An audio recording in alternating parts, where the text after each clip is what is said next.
Buenas tardes. A continuación vamos a explicar el tema del máximo rendimiento de los algoritmos de algoritmos de criptografía en la GPU y en la FPGA. Los principales temas que vamos a tratar en esta sustentación es el máximo rendimiento del algoritmo en términos de latencia, el rendimiento en términos de máquina, las puertas de enlace, los costos que generan estos algoritmos y la optimización de los mismos. El objetivo principal es implementar algoritmos livianos de criptografía en la FPGA y en la GPU para tener más seguridad a nivel de hardware y de rendimiento y poder hacer que los sistemas sean mucho más seguros. La GPU es una unidad de procesamiento gráfico, también considerada como coprocesador. Ayuda al procesador en términos de ambiente gráfico para que sus tareas sean mucho más livianas. El FPGA es un dispositivo de hardware también, al igual que la GPU, que nos permite o tiene procesos lógicos en donde se pueden programar a nivel de software, programar el hardware para que nos ayude al tema de seguridad y al tema del rendimiento de la máquina. Actualmente encontramos dispositivos móviles discretos y fáciles de usar que nos ofrecen diferentes tipos de servicios. ¿Qué pasa con estos servicios? Nosotros estamos acostumbrados a que sea de máximo rendimiento, que sean seguros, que sean óptimos, que sean muy buenos de usar, que nos mejoren o nos simplifiquen los costos, ya sea a nivel de máquina o a nivel de costos como tal, para poder usar estos servicios.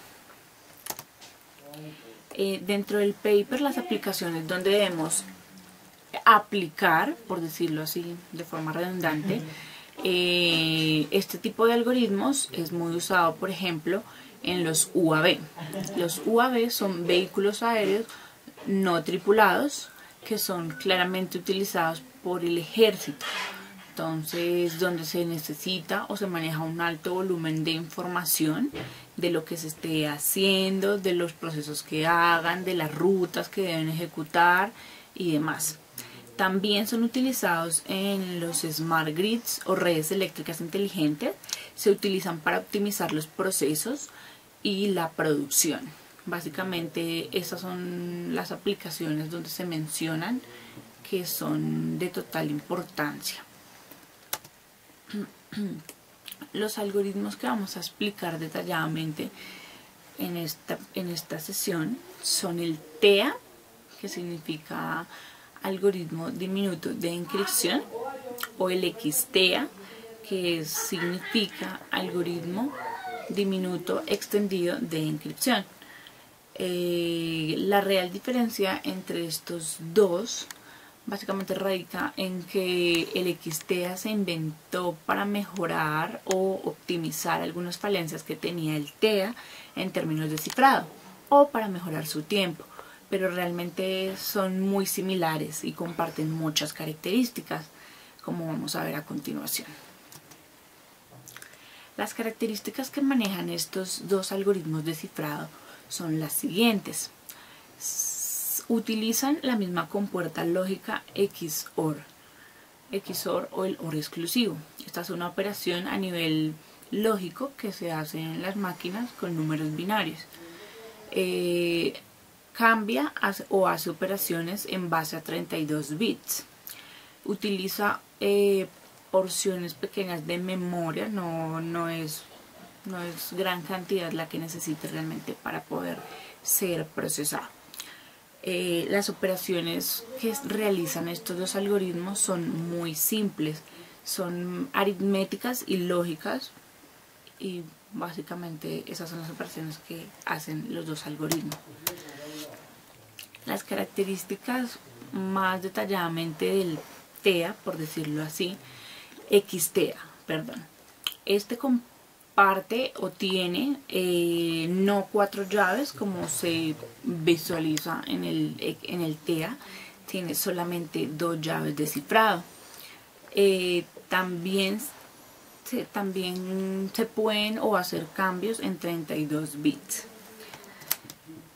A continuación tenemos el fragmento de pseudocódigo donde podemos ver lo que es las variables que tiene cada algoritmo en su pseudocódigo.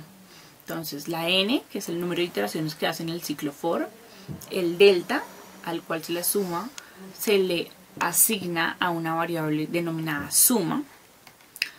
También encontramos el B1, que tiene contiene a los 32 bits más relevantes del texto a encriptar. El B2, que contiene los 32 bits menos relevantes del texto a encifrar. Y encontramos 4 llaves, la llave 0, la llave 1, la 2, la 3, que estas tienen cada una 32 bits para completar un 128 bits. A continuación se detallará el pseudocódigo. Entonces, como podemos ver, bueno, el ciclo for contiene el número n, que es el número de iteraciones que se va a hacer en el pseudocódigo. Tenemos la variable delta, que es un número, un número como tal, que está en hexadecimal, y este se le asigna a la variable suma. Aquí podemos encontrar claramente el B1 y se le está haciendo una corrida de bytes a la izquierda. Se le estamos corriendo 4 bytes a la izquierda. Más adelante explicaremos el proceso del tema de la corrida de bytes. Aquí encontraremos una compuerta lógica XOR. A continuación encontramos, seguido a esto, al B1 se le está haciendo una suma de la variable delta. Nuevamente se hace la operación del XOR y nuevamente se coge el B1, se le hace una corrida de bytes a la izquierda y se le suma la llave K1. Y esto nos hace obtener un nuevo valor para el valor B0. Listo. En la segunda línea encontramos las mismas. Encontramos que B0 se le está haciendo una corrida de bytes a la izquierda de 4 bytes. Se le está sumando lo que tiene la llave K2. Se hace la suma, la suma de la compuerta lógica XOR. Nuevamente la variable B0 se le asigna, se suma con lo que contiene la variable suma. Se hace nuevamente la operación del XOR y se debe nuevamente hacer a la variable 0 una corrida de bytes a la derecha de 5 bytes y se le sumará la llave K3. Esto es lo que es el algoritmo de TEA en su parte del pseudocódigo. Como ya les dije, más adelante mostraremos cómo funciona como tal el algoritmo. Para la parte del pseudocódigo del XTEA, básicamente es muy similar, contiene las mismas variables a excepción de las llaves. Como les dije antes, no tiene 4 llaves, sino tiene solo 2 llaves. Entonces tiene la variable n, que es el número de iteraciones que se deben hacer en el ciclo, la variable delta o suma, porque literalmente lo que está en delta se está sumando a la variable, perdón, lo que está en la variable delta se le suma a la variable suma. Entonces esto queda contenido en la variable suma. Tenemos B1, que nuevamente son los 32 bits más relevantes del texto a cifrar. Tenemos B2, que son los 32 bits menos relevantes del texto a cifrar. Y tenemos la llave X o la KX y la KY. Cada una de estas dos llaves ya no van a tener 32 bits como en el anterior código o algoritmo, sino que como son solo 2 llaves, cada llave contiene 64 bits, pero suman los mismos 128 bits que en el algoritmo anterior. La parte de código básicamente es igual. Entonces, arranca con un ciclo para, que va desde i hasta n, donde n es el número de iteraciones. Nuevamente tenemos el B1 con una corrida de bytes a la izquierda de 4 bytes. Eso nos da un número en binario. A ese número se le debe hacer la operación XOR con un B1 que se le debe hacer una corrida de bytes a la derecha de 5 bytes. Eso nos da otro número. En teoría son operaciones binarias sucesivas, tanto a nivel aritmético como a nivel lógico. Seguido a esto, nuevamente tenemos el operador XOR, donde a la variable suma se le está sumando lo que tiene la llave.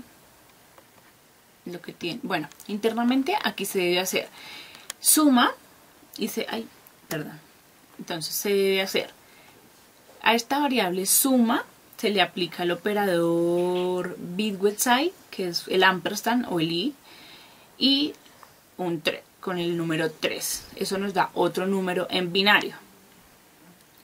Seguido a esto se le suma lo que tiene en la llave 3. La segunda operación, la segunda línea, dice que lo que tiene delta se lo voy a asignar a suma. Y ya para la tercera línea aplica lo mismo que la anterior.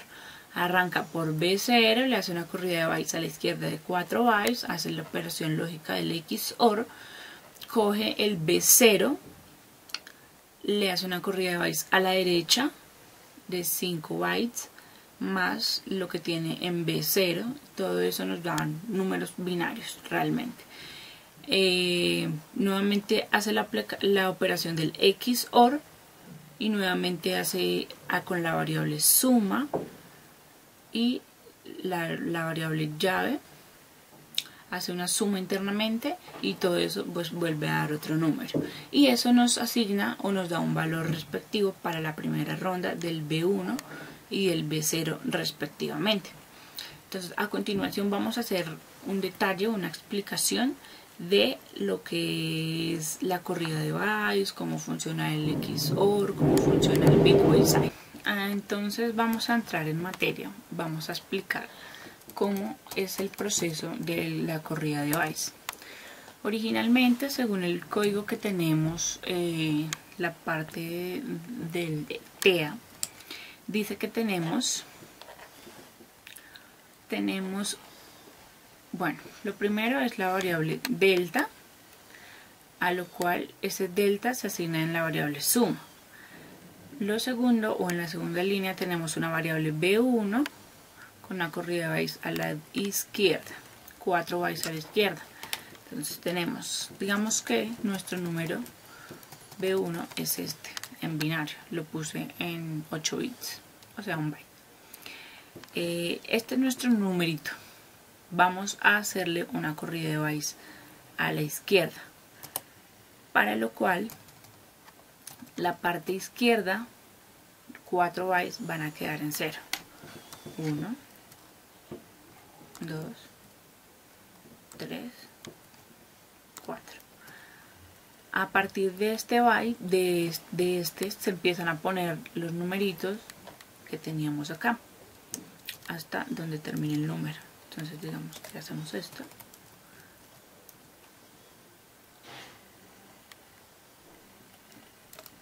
Ups, perdón la señora.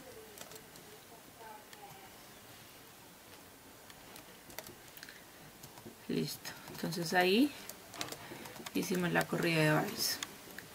Que aquel número es igual a este, haciendo la respectiva corrida de bytes. Es decir, los que están a la izquierda, 4 bytes de la izquierda se vuelven ceros y empezamos a contar desde el último dígito hacia el primero para dejar el número como era respectivamente anteriormente antes.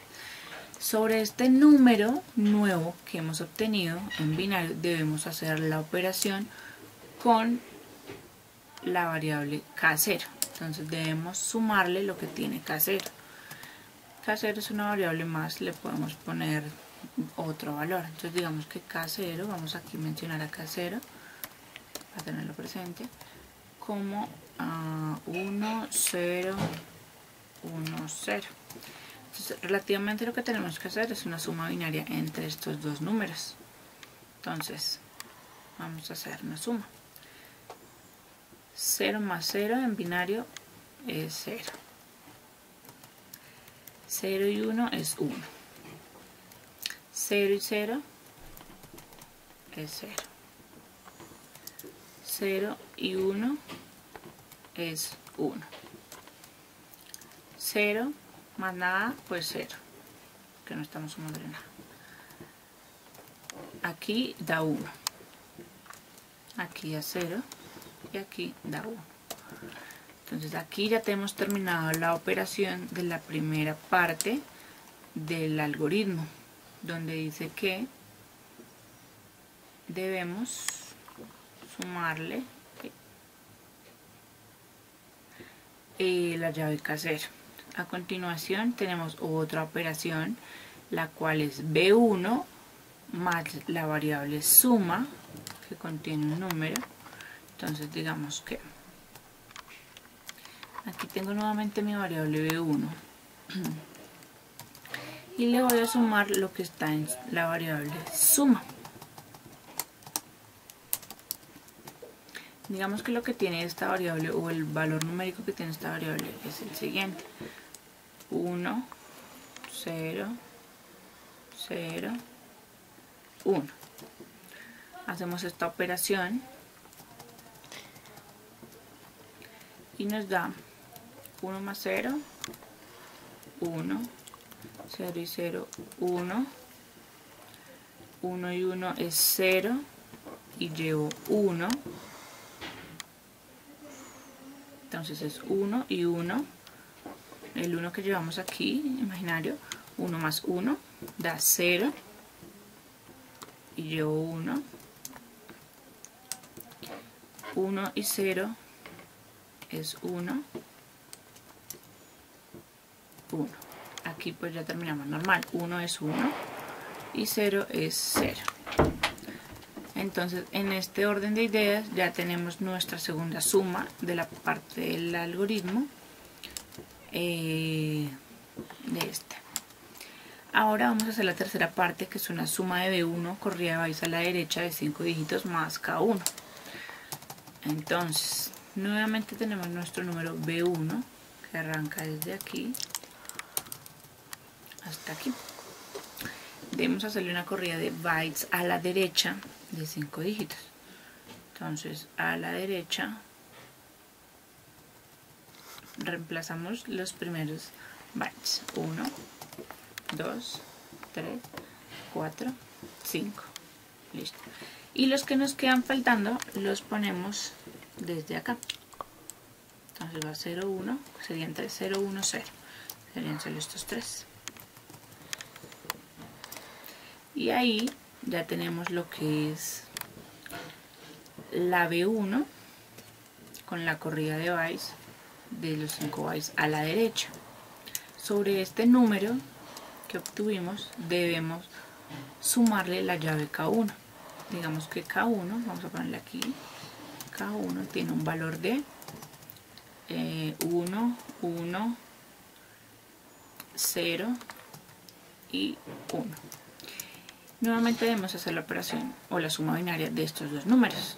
Entonces, para lo cual 0 y 1 es 1, 1 y 0 es 1, 0 y 1 es 1, 0 y 1 es 1, y aquí pues ya no sumamos nada. 0 es 0, 0 es 0, 0 es 0 y 0 es 0.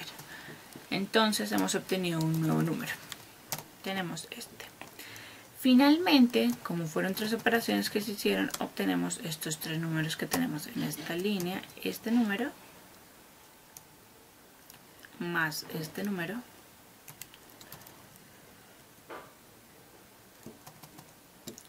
más este número. Entonces los vamos a ordenar para hacer la operación respectiva del XOR entre estos 3. Entonces cogemos este numerito para que se vea un poquito más ordenado, lo ponemos aquí y hacemos lo mismo con el resultado anterior. Cogemos este numerito,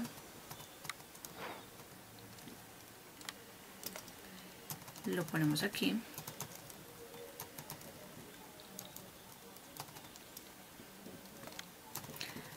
cogemos, seguido a esto, entonces cogemos los 3 numeritos que nos dieron como resultado y tenemos que hacer una operación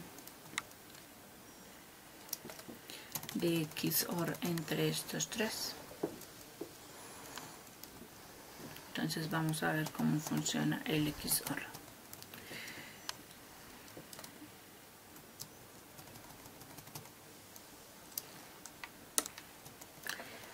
Según la tablita que teníamos anteriormente, se mostraba que el XOR se hace de la siguiente manera.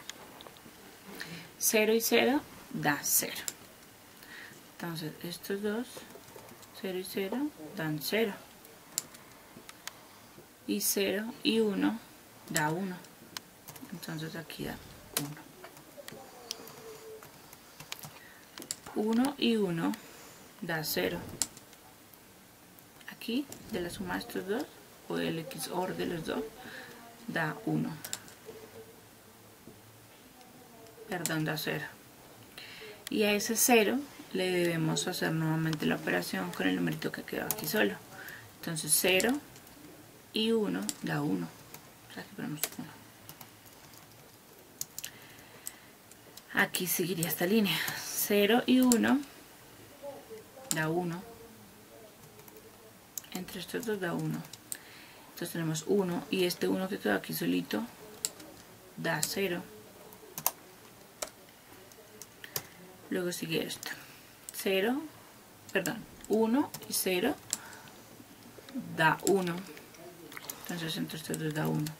Y 1 y 1 da 0. El 1 que estaba solito. Para este 0 y 0 da 0. Y nuevamente 0, pues vuelve y da 0.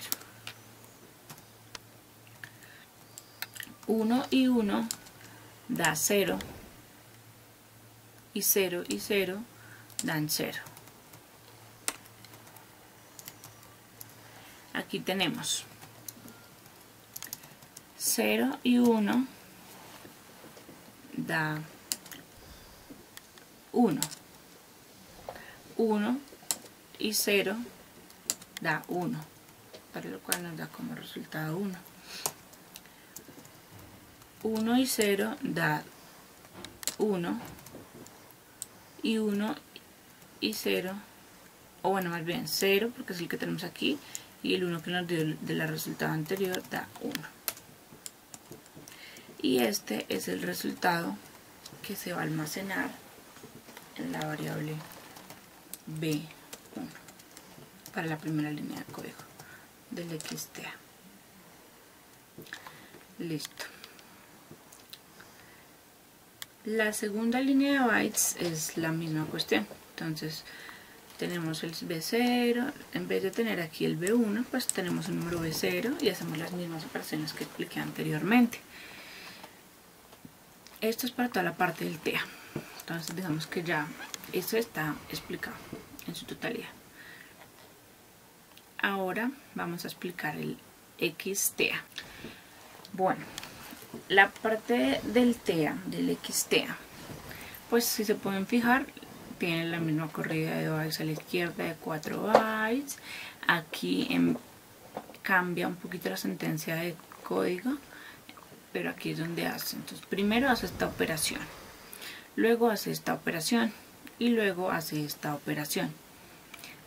¿Qué es lo único diferente que vemos acá? Esto, donde a la variable suma se le está haciendo un bitwise cycle con 3 en binario. Entonces digamos que lo que hacemos, lo que voy a explicar es esa parte del bitwise cycle, porque todo lo anterior es lo mismo que se explicó en cuanto a la parte del pseudocódigo del TEA. Del resto todo es igual, solamente la parte que cambia es esta parte, el sum bitwise cycle 3. Borremos entonces esta parte para no confundirnos.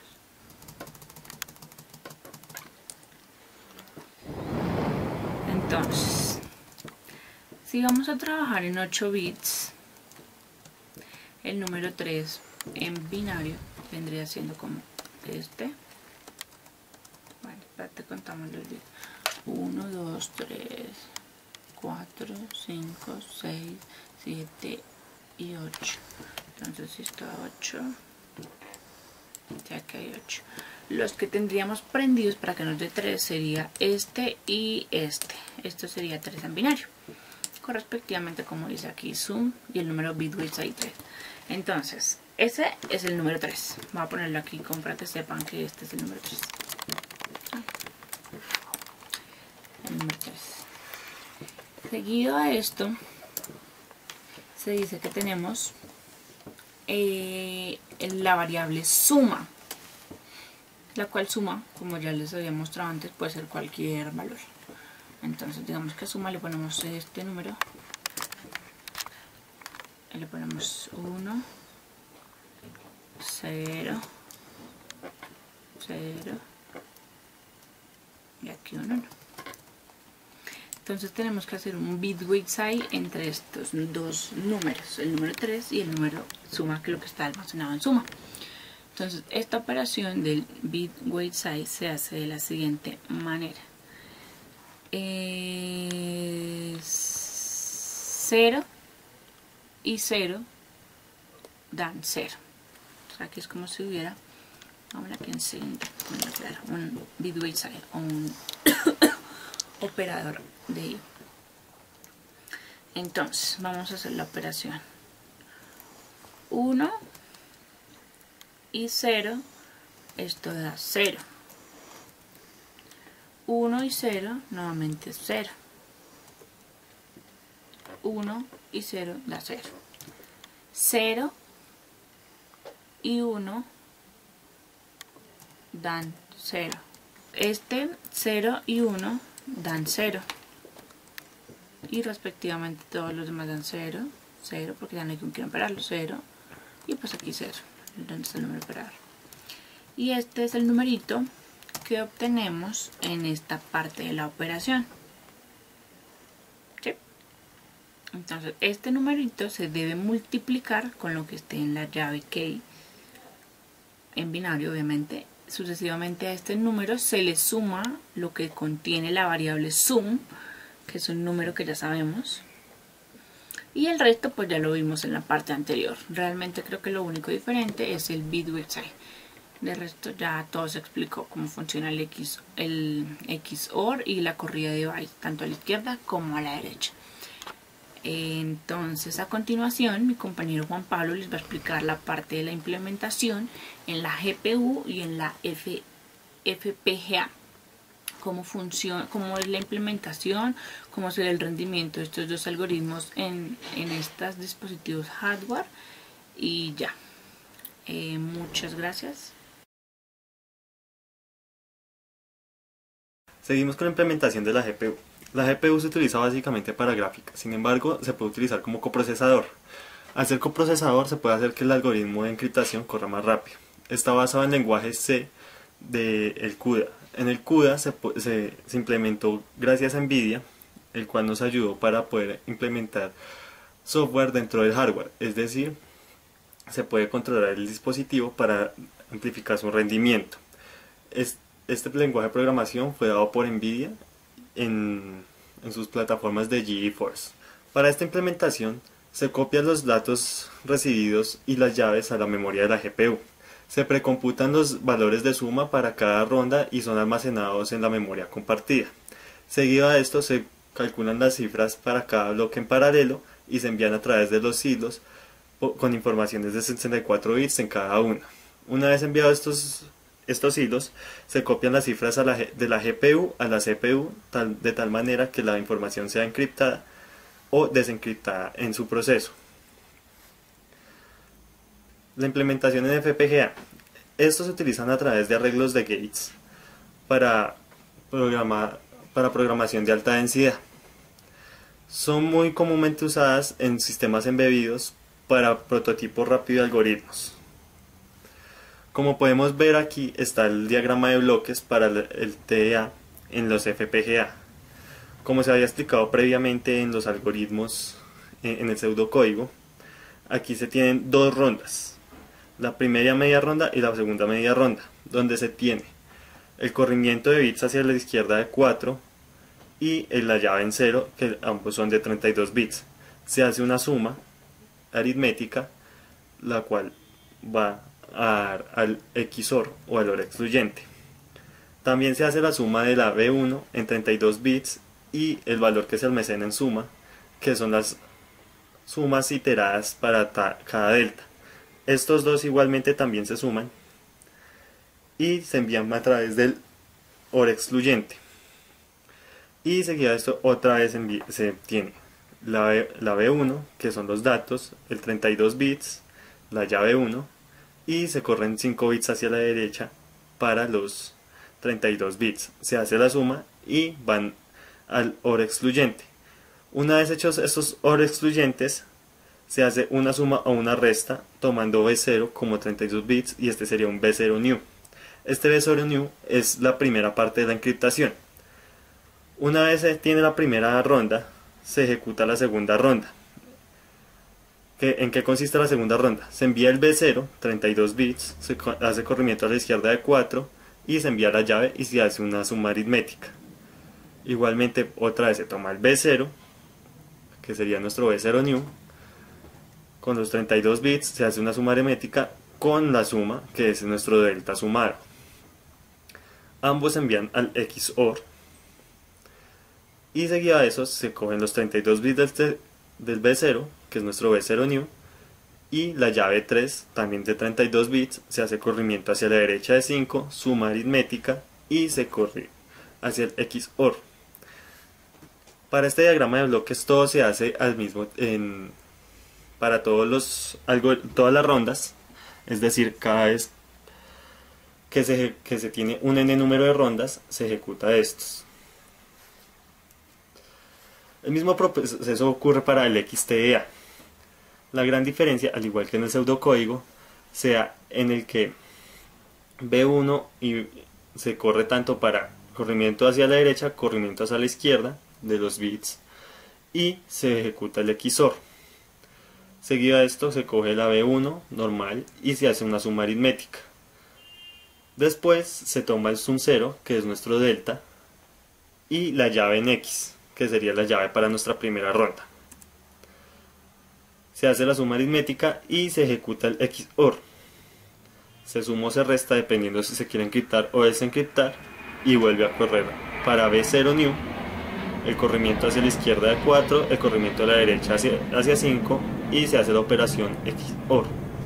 Seguido de esto se hace una suma aritmética y se hace la suma de KY, que sería nuestra llave para la segunda ronda, y suma 1, que vendría siendo nuestro delta 1. Se ejecuta el XOR y se hace suma y resta para almacenar el texto encriptado. Esto igualmente se ejecuta para cada n número de rondas. El análisis tool.